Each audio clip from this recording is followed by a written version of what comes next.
Let Tend Dental make your dream smile a reality. We offer a variety of top-rated treatments, including Invisalign aligners. And for a limited time, Tend is offering $750 off orthodontic treatments. Offer valid through January 31st, so don't wait. Visit hellotend.com/sale. That's hellotend.com/sale. And book your free consult today.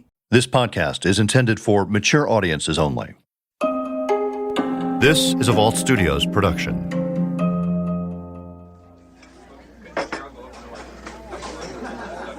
You might call Lacombe a small town if it were even a town.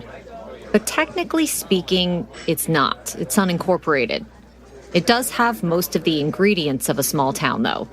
A single public elementary school, a couple of mom-and-pop restaurants that seem like they've been around forever, and a population pushing 9,000. Just big enough that there are a handful of churches in Lacombe proper, but small enough that depending on what type of church you go to, you might have to drive to a neighboring town on Sundays. If you're looking for an Episcopal church, your options are to drive east to Christ Episcopal Church in Slidell, or west to St. Michael's Episcopal Church in Mandeville. It's St. Michael's where Nanette Krentel used to work as a preschool teacher. It's also St. Michael's where the Friday after Nanette's death, July 21st, 2017, Nanette's family and friends are planning to gather for her memorial service. The fire was Friday. We arrived Monday, and then the funeral was Friday, the next Friday. But as Nanette's family and her community prepare to mourn, investigators are holding on to crucial information about Nanette's death and her final moments of life. For Vault Studios and WWL-TV, I'm Katie Moore. This is Beyond Bardstown, Lacombe.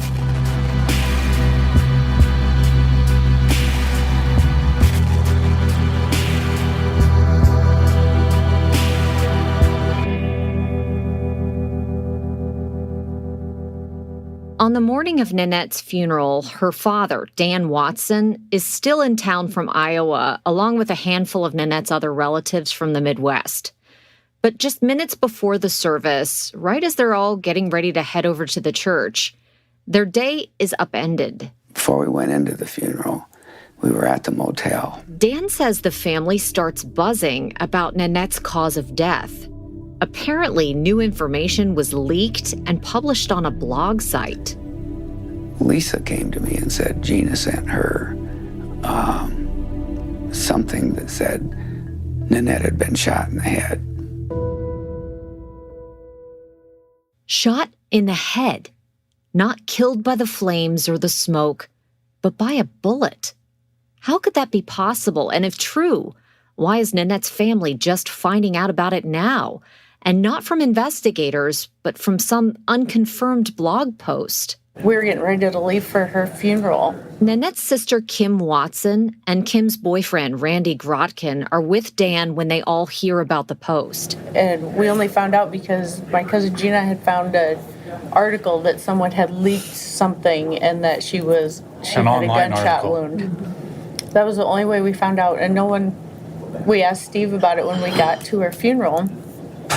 And he said, well, I got to talk to you guys after the funeral, and we weren't there that long. Yeah, because we told Steve, and he pulled me aside right when we got to the funeral, said, hey, I can't talk now, but I need to talk to you before you leave about that gunshot wound. When the family finds the blog post online, 2 paragraphs down, they would read, quote, early but unconfirmed reports indicate she had a bullet wound to the head.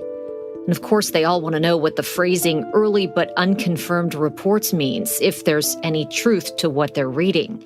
So Dan calls the one person he figures would know for sure. So I immediately called the coroner. It's extremely rude. They didn't hang up on me, but it was like, why bother? These people don't communicate any information. They have no exchange. It's just, that's it. And they cut me off, and So then I called Steve because I figured that he might know. He said he didn't know. So Gina texted to Lisa to Steve. That was prior to the funeral. So by then, we all knew she had been shot in the head. Right before you go into the memorial service? Yes. And you found out through a blog?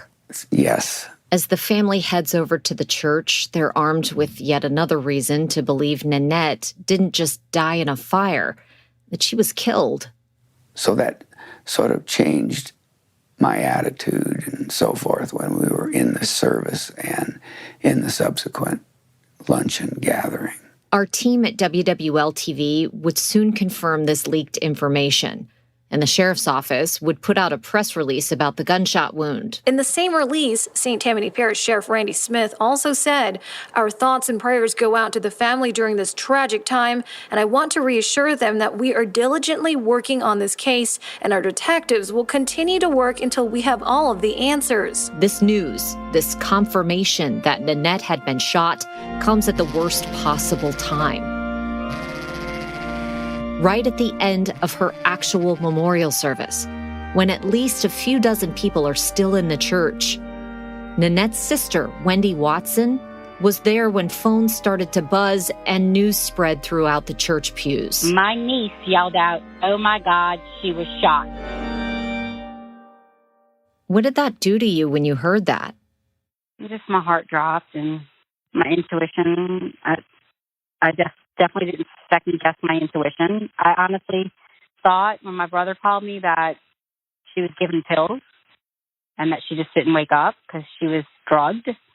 I really didn't think someone was evil enough to shoot her. I didn't think that they were that evil. It takes a really, especially knowing, I know that the person that killed my sister knew her and knew that my sister would never hurt a fly and knew that she was timid and knew that she had a good heart and would never want to hurt anyone physically or emotionally or mentally. And to know that someone did that to her, where she would never do that to them, it's just heartbreaking. News that Nanette Krentel didn't die in the fire could not have come at a more inopportune time. Die in the fire, but instead from a gunshot wound. The revelation coming on the same day of the woman's funeral. A large part of the St. Tammany community is dealing with shock at this hour. This stunning update was released by the St. Tammany Sheriff's Office as loved ones were saying their final goodbyes to 49-year-old Nanette Krentel. Dozens were gathered. The Sheriff's Office released that an autopsy determined Nanette Krentel was not killed in the fire last Friday at her home in Lacombe, but rather by being shot. This episode is brought to you by Progressive Insurance. Whether you love true crime or comedy, celebrity interviews or news, you call the shots on what's in your podcast queue. And guess what? Now you can call them on your auto insurance too with the Name Your Price tool from Progressive. It works just the way it sounds. You tell Progressive how much you want to pay for car insurance, and they'll show you coverage options that fit your budget. Get your quote today at Progressive.com to join the over 28 million drivers who trust Progressive. Progressive Casualty Insurance Company and Affiliates. Price and coverage match limited by state law.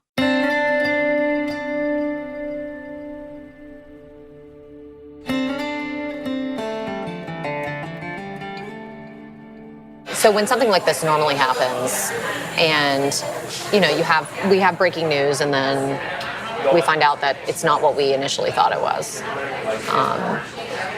If somebody ends up getting shot, how quickly do you normally find out about that in St. Tammany? Sometimes not until like the day later.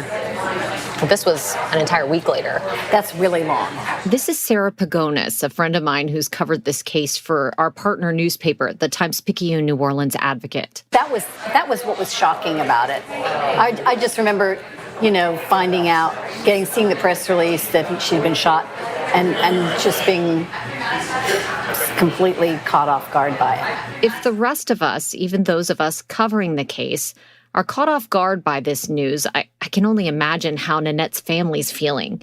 A family that now has proof, once and for all, that Nanette didn't just get caught in a house fire, that she didn't suffer a medical emergency or run back into her burning home to save her pets.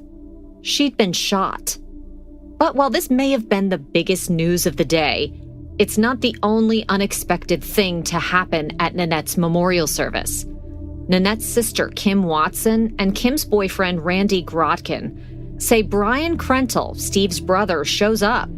And in their words, he shows a lack of interest, not really talking to anyone, not even his brother, who's grieving the death of his wife. He sat or stood outside the family room door, just stood there until we all went in to sit down, never saw him talk to anybody in there, and then went into the little area where they had food and stuff set up. I didn't see him in there at all.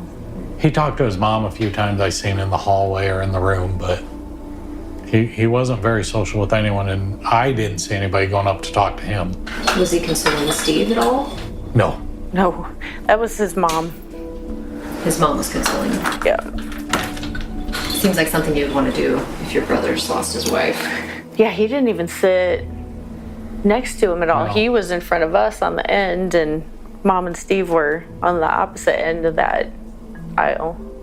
Justin, Steve's son and Nanette's stepson, was also at the service, and for some reason, Wendy says he was taking pictures. And I almost got up at one point because his son, who's as awkward as he is, was on the altar with a professional Nikon-looking camera taking pictures of us crying the entire time. That was Justin. Yep. And I almost stood up and asked the priest, I know he's not a priest, but he's kind of a priest to me. I was going to ask him to please get him off the altar, that this is very awkward. Why are you up there taking pictures? What are you going to do, put an album together and show it to friends and say, hey, you want to see this album of my stepmom's memorial when she was shot and burned in her home? I mean, what are you going to do with those pictures? I said, all day, this has been so inappropriate, Justin. Wendy also remembers her interactions with Steve feeling a bit off.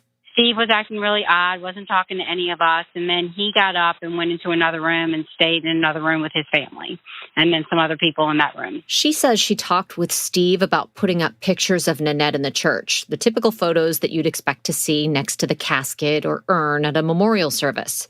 And she says Steve assured her and the rest of the family that he had it taken care of. And so I hadn't really made it up to the altar to see, but I kind of took his word that he had a picture of my sister on the altar. But they arrived to discover there weren't any photos of Nanette on display. You know, as we're walking down the aisle to start the memorial, there's no picture of my sister on the altar. Nanette's father, Dan, remembers it the same way. So he was there, and they were going to set up photos of Nanette and so forth for the service in the church. When we got there, no photos, and just there was a box, and that was it. During the service, Dan and the rest of that side of the family presumed the box on display in the church contains Nanette's ashes, which, based on their accounts, seems like a pretty reasonable assumption to make. Steve had intimated to us that Nan had been cremated. I actually was afraid Kim was going to grab the box of ashes and run with them. She had talked about it, and it's like, don't do that. You know, there's police everywhere. And you guys were made to believe that was Nanette's ashes. That's what he said? And it was set up front like? Yes. At some point, Wendy decides to find out for herself if the family had been told the truth about Nanette being cremated. Luckily, Wendy goes up, opens the box, and there's nothing in it. The box is empty, and it turns out Nanette's remains hadn't even been brought to the church in the first place. Steve actually carried the box up the aisle with nothing in it and was bent over in he was completely distraught. His mom had to hold on to him, which she can barely hold on to him. She's very tiny and very frail, and she was trying to hold him up going down the altar. It was so dramatic. I felt like I was in a scene of Days of Our Lives or something like that. I was thinking to myself, there's not even anything in the box. It's empty. Nan's body's not even released, and we have all these dramatics going on. And so I was very upset. You know, from the initial phone call, I knew something wasn't right. And as all of this was going on, I felt like I was, like I said, on an episode of Days of Our Lives, and we were filming an episode. To this day, the family is still struggling to think of a good reason for that empty box to be placed on display at the service. And so, you know, it's like, why would you lie about that to us? That's just one thing. The only reason to lie about that is you don't want someone to push further or try to find something out. Oh, she's already been cremated. All the evidence is gone. I mean, Steve just did too many things to try and push you away from finding out any truth. Because he told us that she died smoke inhalation because she was trying to save the pets. The family would eventually try to track down Nanette's remains in hopes that there might be some undiscovered evidence that could lead them to her killer. But for now, at the funeral, there's not much they can do. He came up to me at the back of the church. Nanette's lifelong friend, Lori Rando, is also there in Mandeville, where she runs into Steve for the first time since the fire. And he gave me a hug. I just said, please tell me this isn't happening. And his only reply to me was, I wish I could. And that was the one and only time I spoke to him that day. But at no point did he seem distraught. At no time during the service or after the service did I ever see him shed a tear. I've yet to see him shed a tear in 2 years. I'm not saying he hasn't. I'm just saying that I personally, in the few times that I've spent with him afterwards, I haven't seen him to be, you know, choked up about this.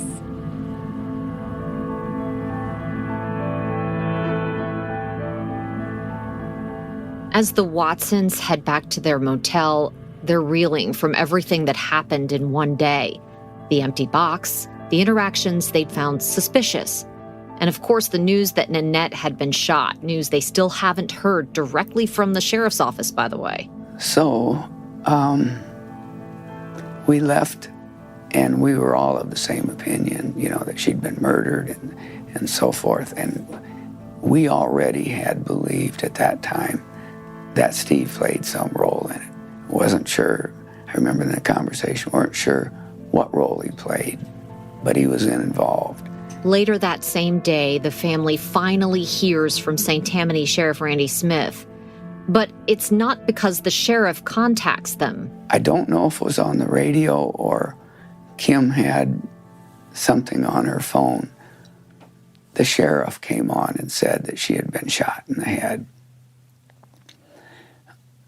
And had anyone officially told you that Nanette had been shot at that point? No. So you find out from a blog, you have a memorial service, and then the sheriff and the coroner hold a press conference and say publicly that she was shot. Just the sheriff. After holding that press conference to announce this surprising development, Sheriff Smith would go on the defensive in a rare interview with WWL-TV, supporting his office's investigation, and even apologizing for the timing of the announcement. St. Tammany Sheriff Randy Smith says information about the cause of death, which his office is investigating, had been leaked by a Baton Rouge website that day, leaving him no choice but to reveal it to the public officially. But he says his office believed the service was already over and that the family already knew about the development. Our thoughts and prayers go out to them. And from what we understood, that there was some information released to them from the State Fire Marshal's Board about the information that was on the website out of Baton Rouge.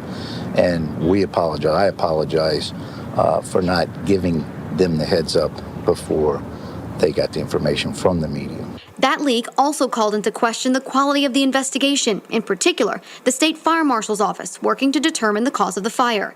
Fire Marshal Butch Browning, who was on the scene of the fire 2 Fridays ago, says his agency is doing everything right, which only operates on fact and will not be distracted from that by a website. While we now know the leaked information was accurate, we still don't know who leaked it to that blog site. Now, in regard to that alleged information leak, the fire marshal says he is looking into whether it came from his office, and if he finds that it does come from his office, he will be taking appropriate action. But he says right now the priority is trying to get those answers for the Krentel family, and he hopes that some chemical lab tests that are underway right now will be providing that soon. Later on, when I would reach out to Steve Krentel, he'd say he didn't want to do an on-camera interview. But he did tell me in response to the timing of this revelation that Nanette had been shot, quote, "That's the part that really bothered me, was the way that came out. I was completely numb. I stayed numb for well over a month where I didn't really know what was going on."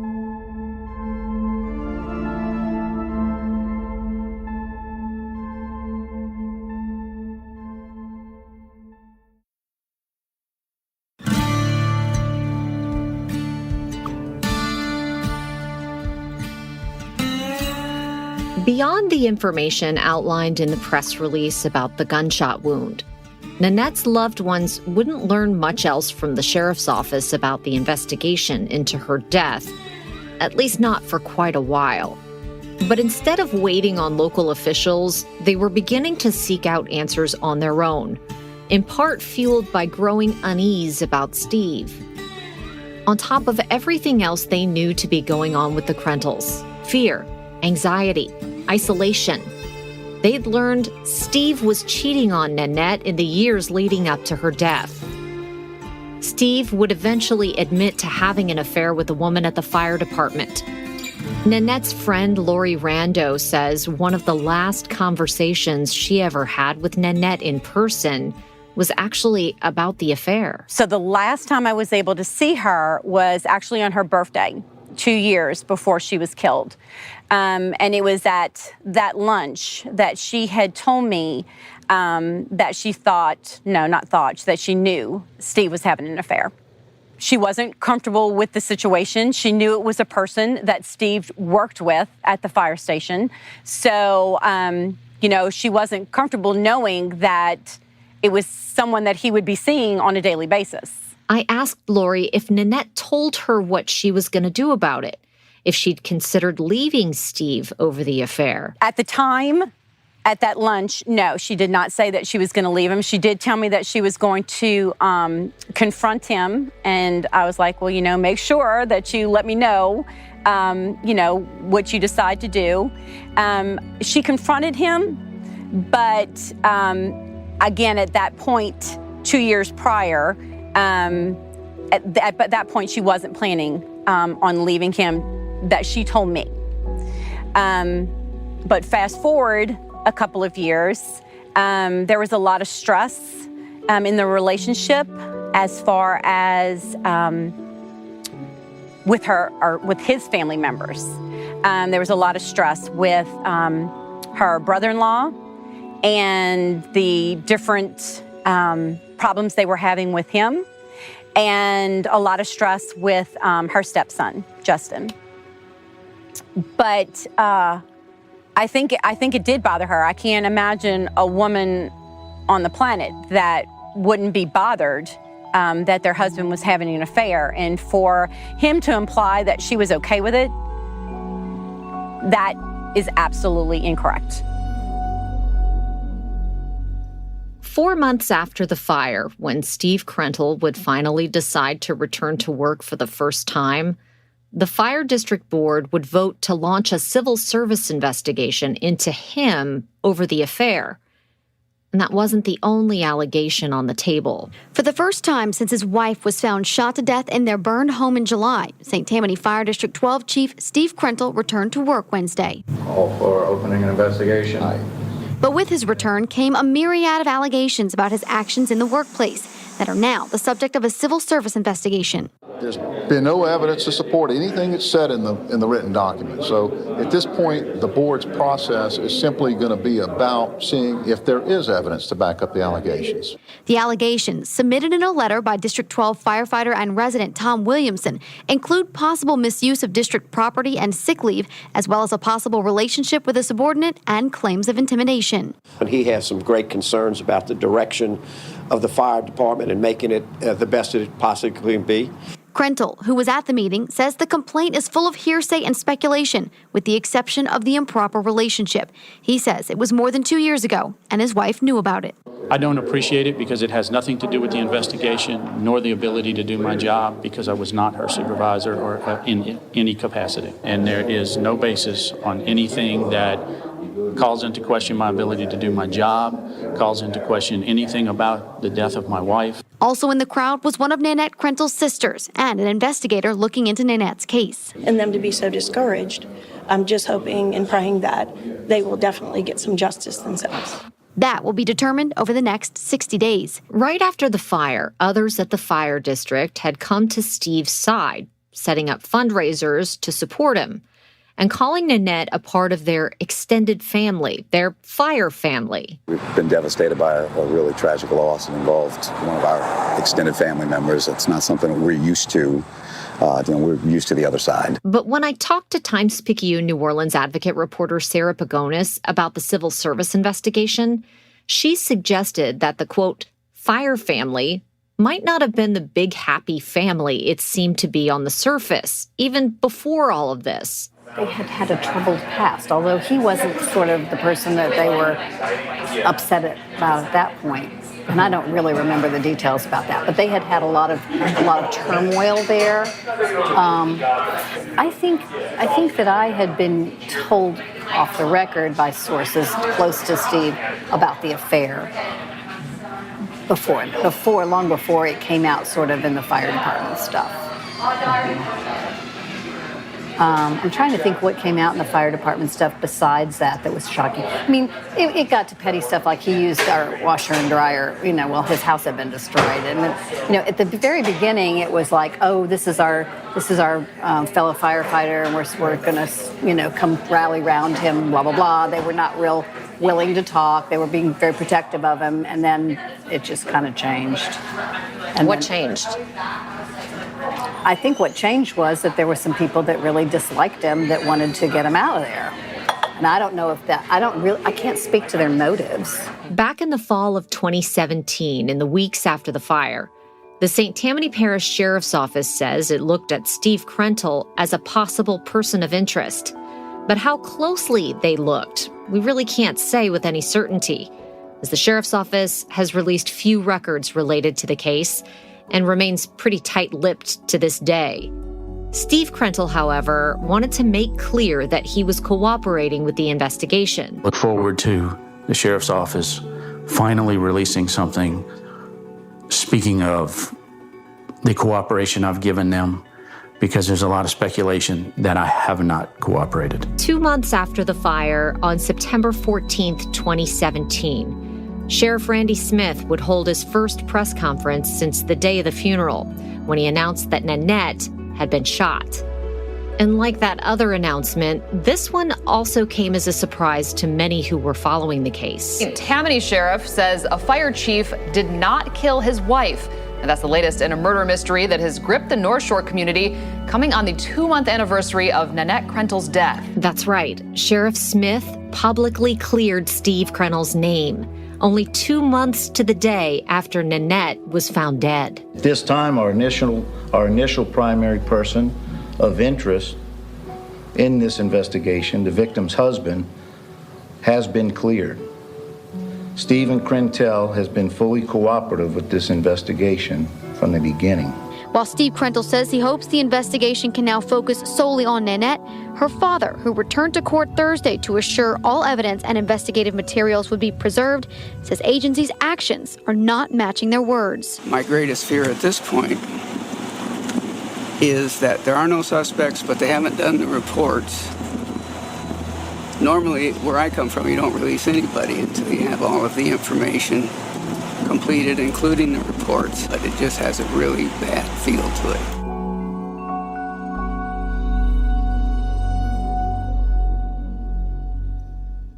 How long have you been a reporter? 40 years. Have you ever heard a sheriff come out and say someone is no longer a suspect? No, I think that I found that weird. Once again, this is local reporter Sarah Pagonis, who was about as caught off guard about this announcement as I was. Normally, I think that they might say that they might say something about we're not the person being focusing on them or something. I mean, they might say, you know, they might say he's no longer a person of interest, and that I don't know. But to say he's been cleared is pretty strong language. It's pretty unusual. I'd say so, but I don't know what prompted that. Some of Nanette's family members have suggested they don't think 2 months was enough time for the sheriff's office to have done a thorough job looking at Steve Krentel as a person of interest. And he's cleared before there's even much of an investigation. It's crazy. They also say that nobody interviewed them, which seems very strange because if you are, in fact, putting suicide on the table, it seems like you'd want to talk to people who knew her well to just ask questions about her state of mind, if nothing else. I think it was clear from them that they had to ask to go in. Yeah. Like it wasn't something that... And even to the point of if you think, you know, as is often the case, that the person closest to a murder victim is the first person you look at, the husband, the boyfriend is maybe the first suspect. Why wouldn't you ask people, what about their relationship? Were there problems? Were you aware of problems? Now, I do think that they found out pretty early on that he had had an extramarital affair.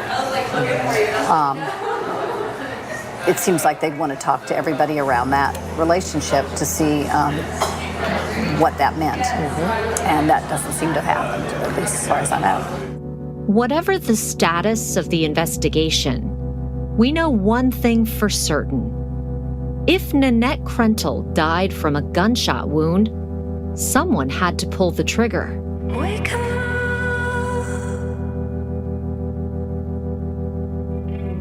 There's a face staring back at me. Next time on Beyond Bardstown, Lacombe. Roughly an hour before the 911 call was the last phone call from her phone. There's a security camera somewhere on this road that captured Nanette coming back to the property at 9:11 a.m. the morning she died. That they were pretty close to wrapping things up, and that we may not like their answer. The sheriff himself was pushing suicide.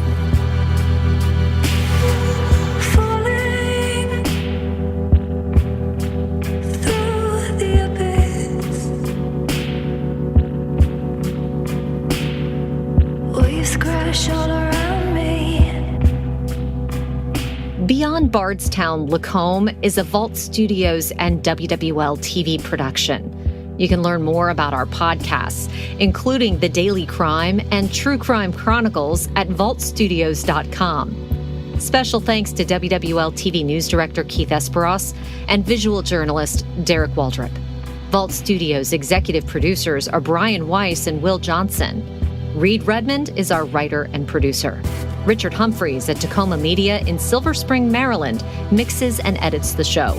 For Vault Studios, I'm Katie Moore.